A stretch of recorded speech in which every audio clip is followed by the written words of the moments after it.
By the time I was 14, I'd tried every drug known to man at that time. After the marijuana, I started using a lot of cocaine. My whole life revolved around drinking. I hated knowing that when he would open the door, I would see him with a six-pack. It became more of not just a lifestyle, it became my life. I got into a lot of ecstasy in high school. I was physically abused, sexually abused for many years. I was intoxicated 24/7 and nobody had a clue. She said to me in no uncertain terms, "You've got to go." She said, "This is it. I can't take this anymore. I'm calling the police." When I came to, there were many police cars there. I was pretty beat up. I was sitting in a hotel room with a crack pipe in my hand, saying, I don't want to do this.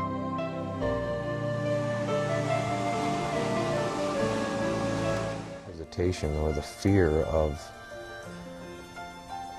getting clean and sober was losing all my coping skills, all my tools.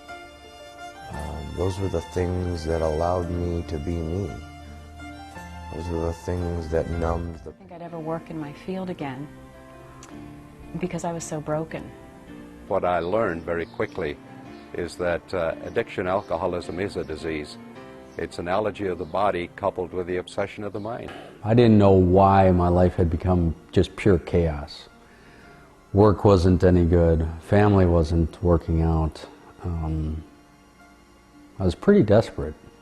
So I was concerned about him getting better, getting help, getting somebody that he could talk to and tell him the right path. I realized all that pain and suffering all those years was for... 41st day, I have 42 days tomorrow, and I have become pretty much a completely different person. You know, I got here and I was torn down, I was spiritually bankrupt, my life had fallen apart, my life was unmanageable, and I see a lot of women, most women, come through here and they're in the depths of despair and they're hopeless, and they get here and there's a lot of... Good to be on campus, to talk to the people.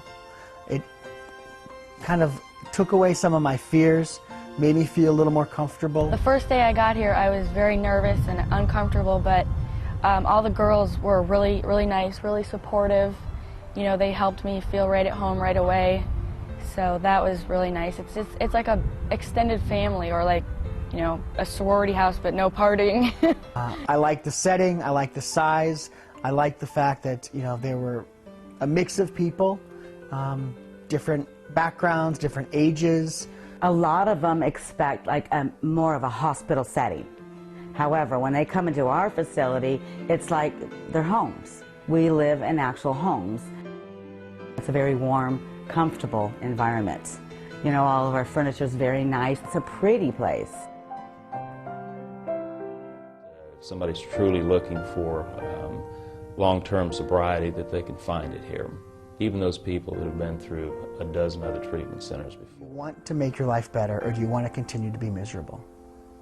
You have the ability to get better.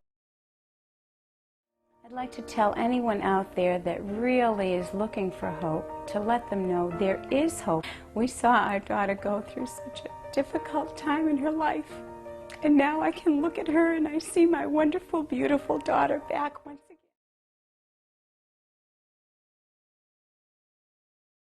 Pick up the phone, you call, and you talk to one of our crisis counselors who will help you through the process of really figuring out where you are in your struggle and what next step that you need to take.